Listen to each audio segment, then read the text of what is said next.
అందరికీ నమస్కారం. ఈరోజు సౌందర్యలహరిలోని ఆనందలహరికి సంబంధించిన 31వ శ్లోకం గురించి తెలుసుకుందాం. ముందుగా అమ్మను స్తుతిస్తూ ఓ ప్రార్థనా శ్లోకం. ఓం శ్రీమాత్రే నమః.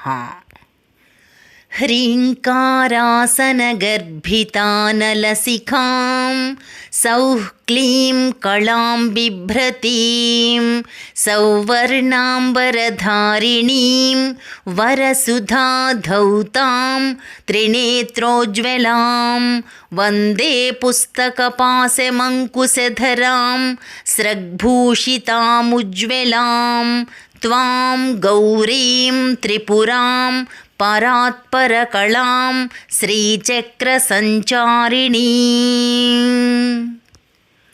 ఇప్పుడు సౌందర్యలహరిలోని ఆనందలహరికి సంబంధించిన 31వ శ్లోకం. చతుషష్ట్యా తంత్రైః సకలమతిసంధాయ భువనం స్థితస్తత్తస్థిద్ధిః ప్రసవపరతంత్రైః పశుపతిః పునస్త్వన్నిర్బంధాదఖిలపురుషార్థైకఘటనా స్వతంత్రం తే తంత్రం క్షితితలమవాతీతరదిదం.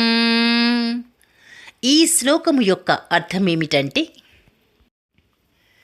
తల్లి జగజ్జనని పశుపతి అయిన శివుడు జీవులను తృప్తిపరచుటకై వివిధ విధాన ప్రక్రియలతో రకరకముల ఫలితములనిచ్చు 64 రకముల తంత్రములను ఈ లోకమునకు ఇచ్చి జీవులను మోహ వ్యామోహములలో చిక్కుకొనున్నట్లు చేయగా, ఆ విధముగా మోహమునందు పడకుండుటకు బిడ్డలైన జీవుల యందు వాత్సల్యముతో నీవు నీ భర్త అయిన శివుని ప్రేమతో నిర్బంధ పెట్టగా, పరమ పురుషార్థప్రదమైన నీదైన శ్రీవిద్యా తంత్రమును ఈ భూలోకవాసులకు ప్రసాదింపచేసెను.